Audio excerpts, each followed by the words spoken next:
Hello everyone, good morning, welcome back. आप लोग कैसे हैं? आई होप आप लोग एकदम मस्त होंगे।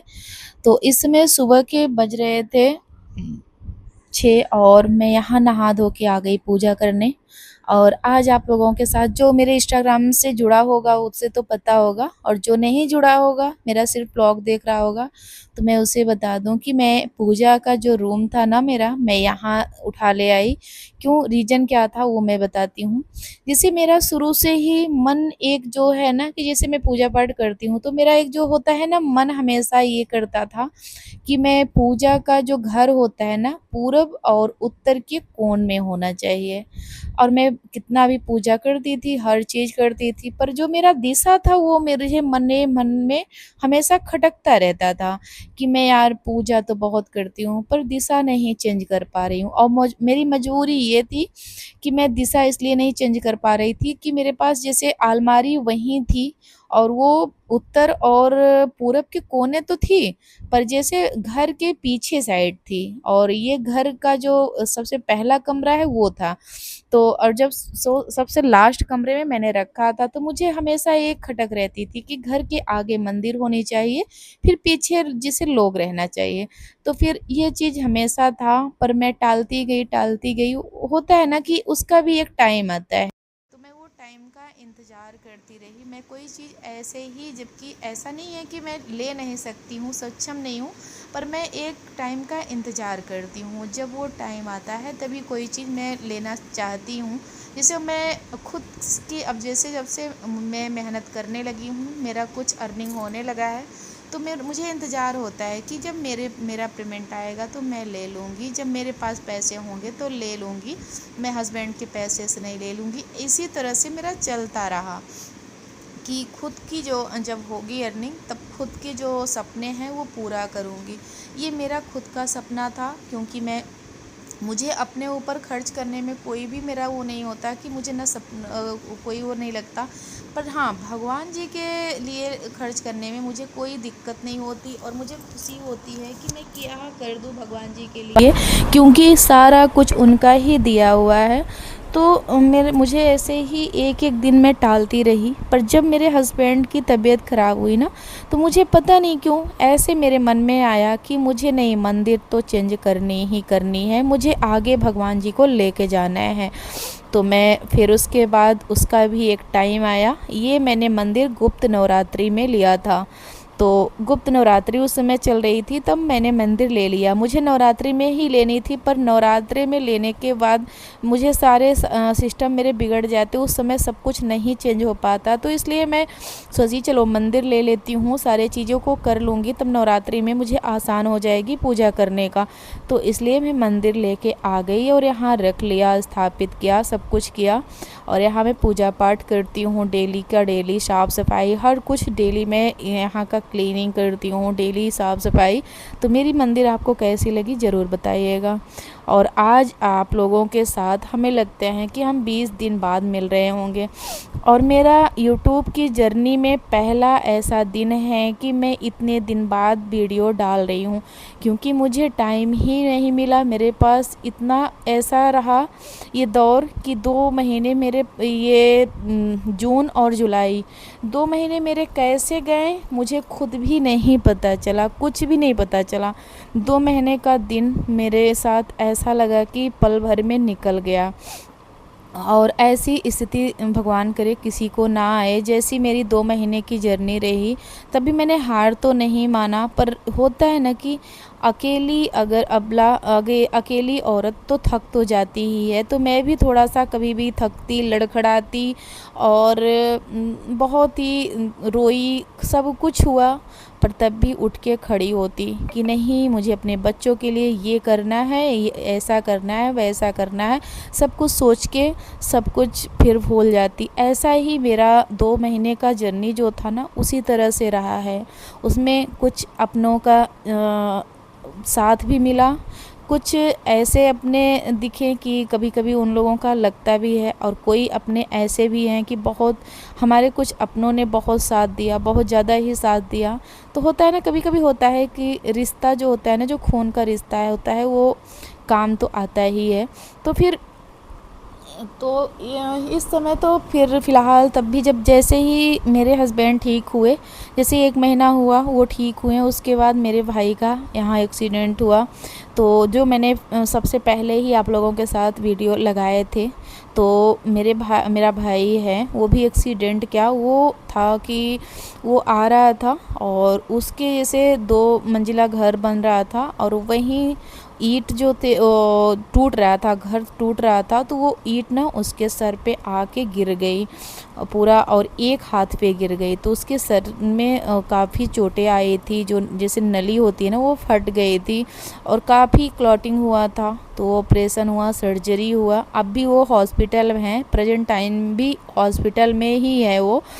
तो ये सारी होते हैं ना कि इस समय जैसे दुख इतना है कि मैं क्या ही बताऊं, तब भी मैं खुशी ढूंढती रहती हूँ। और पर हाँ, टाइम मुझे नहीं मिल पाया ना वीडियो डालने का। और मैं शॉर्ट वीडियो बना के रखी थी जो कि आप लोगों के सामने जा रहा होगा, तो मैंने और पहले से ही बना के रखा था, क्योंकि मैं ऐसे ही 1 महीने 2 महीने तक का वीडियो मैं बना लेती हूँ। और वही है कि जब होता है ना कि जब मुझे टाइम मिलता है, जब मैं खाली रहती हूँ तभी मैं पहन के बना लेती हूँ। वही रीज़न था कि आज तक मेरा वीडियो अब तक चल रहा था और बीच में अभी 1-2 बार मैंने फिर से वीडियो बनाए थे, ऐसा नहीं है। मेरे हस्बैंड जब जैसे ही ठीक हुए तो मैंने 2-4 दिन वीडियो बनाए थे। उसके बाद तब से मेरे भाई का एक्सीडेंट हुआ और वो इस समय हॉस्पिटल में है। और जब जिस दिन हुआ था तब तो हम लोगों की सांसें रुक गई थी, ऐसे लग रहा था कि क्या होगा, क्योंकि वो भाई मेरा, मतलब होता है ना कि जिससे जो दिल के करीब होता है उसे बहुत ज़्यादा है ही लगता है। तो वही था, जैसे अगर मैं कभी भी किसी तरह से हार जाती, जैसे कहीं जाना ही हुआ, तो अगर मुझे कोई रास्ता ना दिखता तो वो भाई याद आता। मैं जब भी कह देती कि हाँ गोलू यहाँ चलना है, और वो तुरंत आके खड़ा हो जाता है कि ठीक है मैं आ रहा हूँ, तैयार हो जाओ। वो भाई था कि हमेशा जैसे हर पल खड़ा रहता, कहीं आना हुआ, कहीं जाना हुआ, कुछ करना हुआ, हर जगह उसे याद करती और तुरंत वो आ जाता। तो होता है ना कि हर जगह जो जैसे, और मेरे पास 5 भाइयाँ हैं, जैसे मेरा भाई और मेरे 4 चाचा के लड़के। पर मैं कभी भी आज तक ये नहीं मुझे फ़ील हुआ कि वो मेरा भाई है, वो मेरे चाचा का लड़का है, वो मेरे दादा का लड़का है। ये आज तक मुझे कभी फ़ील ही नहीं हुआ, क्योंकि मेरे सारे भाई और सारे बहन एक जैसे हैं, कोई भी आज तक भेदभाव नहीं हुआ। कभी भी उन्होंने कभी भी ये नहीं सोचा कि हाँ, वो मेरी बहन नहीं है, वो मेरे भांजे नहीं हैं। जैसे मेरे बेटे-बेटी को भी वही प्यार, वही हर चीज़, फ़ोन करना, वीडियो कॉल करना, बातें करना। तो होता है ना जब तबीयत ख़राब हुई तो एक पल के लिए ऐसा लगा कि भगवान ठीक हो जाए। कुछ देर तो एकदम सन्न हो गया पूरा कि कैसे हुआ। और जबकि अगर एक्सीडेंट होता तो ये होता कि चलो तेज़ गाड़ी चला रहा होगा इसलिए हुआ, और कुछ भी नहीं, ऐसे ही अचानक जब हुआ ना तो ये सारे ऐसा लगता है कि भगवान क्या ही हो गया। तो फिर उसमें बिज़ी रही। 1 हफ़्ते हो गए मेरे भाई का एक्सीडेंट हुए, तो फिर वहाँ भी जाना-आना रहता है। आगे तो मेरे हस्बैंड की तबीयत ख़राब रही, उनका देखना, फिर उसके बाद भाई की तबीयत ख़राब हुई और इसमें बेटे की भी तबीयत मेरे ख़राब है, जो कि उन उसका भी लेके दौड़ना, यहाँ जाँच करवाना, वहाँ जाँच करवाना, सारे कुछ करना। इसमें इतना वो होता है ना कि कभी-कभी जब अगर भगवान परीक्षा लेते हैं ना, तो इस तरह से लेने लगते हैं कि कभी हार भी आ जाता है कि मैं यार क्या ही करूँ? मुझे कुछ समझ में ही नहीं आता है कि मैं, और जब थोड़ा-सा मेरा जी जब ऊबता है ना, मुझे जब उलझन होती है ना, तो मैं भगवान जी के सामने ही हाथ जोड़ के बैठ जाती हूँ कि आप परीक्षा लो, पर इस कदर मत लो कि लोग टूट जाएँ। और इस समय मेरी हालत वही थी कि मैं क्या ही बताऊँ, कि मैं ना तो किसी से बता सकती हूँ, ना तो बोल सकती हूँ, मैं अपने अंदर ही घुट के रह जाती हूँ। रोती भी हूँ और टेंशन भी आता है, फिर सोचती हूँ कि यही तो जीवन का सत्य है, कभी दुःख आता है, कभी सुख आता है। आज कभी सुख था तो आज दुःख है, अब ये भी टलेगा एक ना एक दिन। तो संघर्ष से उठती हूँ, खड़ी होती हूँ कि चलो आज ये दुःख है तो कल भी ये हट जाएगा, यही सोच के और बच्चों को देख के उठती हूँ। और इस समय इतनी ज़्यादा ज़िम्मेदारियाँ आ गई हैं ना कि मैं क्या ही बताऊँ, क्योंकि जैसे बेटे की भी तबीयत ख़राब है तो मुझे ही लेके जाना, उसे दिखाना, उसका चेकअप करना, सब कुछ सारी चीज़ें मुझे ही करनी पड़ती है। तो और घर का सारा काम, हस्बैंड का ध्यान रखना और बेटे का भी इस समय तबीयत, क्योंकि उसे पथरी हो रखी है और थोड़े से और कुछ दिक्कतें हैं जो कि मैंने कल मैं गई थी, आज मैं फिर से जा रही हूँ यहाँ पूजा पाठ करके, सब कुछ करके फिर लेके जाऊँगी बेटे को, फिर से दिखाऊँगी। तो फिर वही है ना कि घर सँभालना, फिर हस्बैंड जी भी बीमार हैं और उनको भी देखना, और वो इस समय कहीं भी न जा आ नहीं सकते हैं, तो उनको भी देखना और बच्चे को भी देखना, खुद भी मेरी तबीयत इतनी ठीक नहीं है। और इस समय मेरा कान इतना ज़्यादा दर्द हो रहा है कि मैं क्या ही बताऊँ, बुखार भी आ जा रहा है, बहुत सारी चीज़ें मेरे साथ है। साथ इस समय होता है ना कि एक साथ सारी चीज़ें जब होती है ना, तो बहुत ज़्यादा झल्ल होता है। कभी-कभी दिमाग यार बहुत ज़्यादा ही झल्ल होता है। कभी-कभी मुझे ये लगता है कि मैं वीडियो बनाना ही छोड़ दूँगी, यूट्यूब छोड़ दूँगी, और फिर उसके बाद सोचती हूँ कि यार 4 साल की मेहनत मेरी है, तो चलो धैर्य रखो, हो सकता है सब कुछ ठीक हो जाए तो फिर से आऊँगी लौट के। पर ये सोच के फिर से मन बना लेती हूँ, और कभी-कभी ये लगता है कि नहीं यार अब नहीं कर पाऊँगी, मुझसे नहीं हो रहा है, मैं नहीं करूँगी, अब यूट्यूब छोड़ दूँगी। ऐसा भी मेरे मन में आता है, और फिर उसके बाद लगता है कि चलो कभी भी सही होगा। ये मेरी लाइफ़ का वो पहलू है कि जो कठिनाइयों इस समय कठिनाइयाँ आ रही हैं, शायद सब कुछ सही हो जाए, यही सोच के फिर से लग जाती हूँ।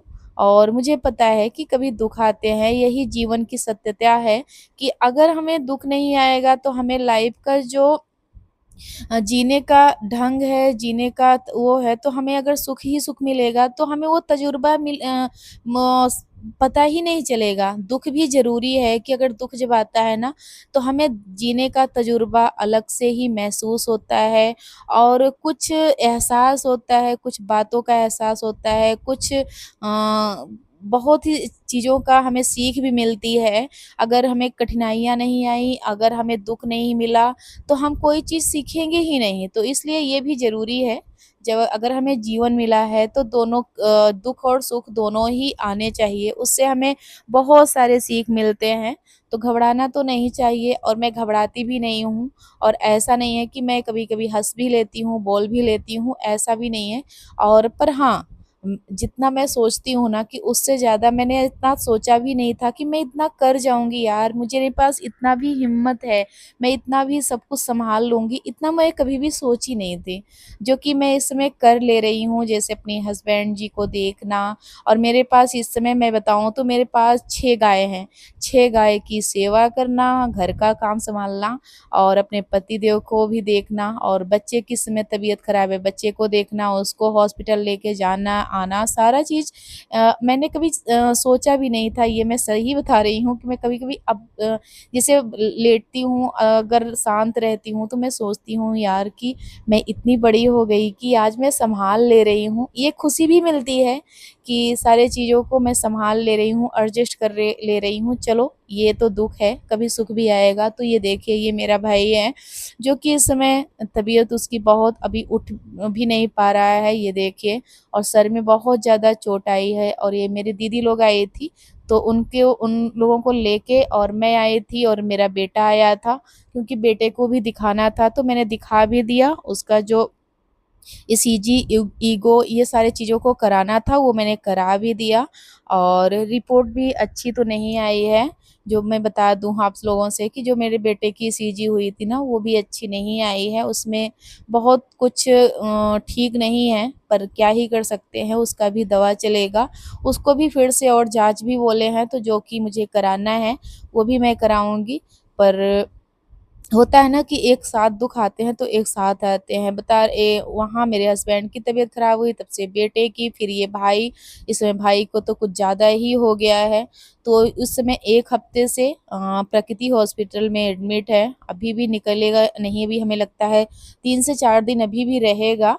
तो फिर ये देखिए इस तरह स्थिति है, इसमें सर में बहुत ज़्यादा ही दिक्कतें हुई थी, जो कि सर्जरी हुई है, और हाथ में भी काफ़ी चोट आई थी। तो अब हम लोगों का जाने का टाइम आ गया, काफ़ी देर से आए थे, इस समय बज रहे होंगे 4 और मेरा भाई लेके जाने वाला है। तो फिर आए थे तो घर से ओला बुक करके, क्योंकि उस समय कोई नहीं था, तो ओला बुक करके दीदी, दोनों दीदी और मेरा बेटा और मैं, हम लोग साथ में आए थे। उसके बाद अब तो भाई लेके जा रहा है और ये देखिए इस तरह से ये लोग छुप रहे हैं वीडियो में आने का, तो मैं ज़बरदस्ती ही इन लोगों का ले रही थी। तो चलिए यहीं अपने ब्लॉग का करती हूँ, मिलती हूँ जल्दी ही आप लोगों के साथ नेक्स्ट वीडियो में। तब तक के लिए राधे राधे फ्रेंड्स, जय माता दी।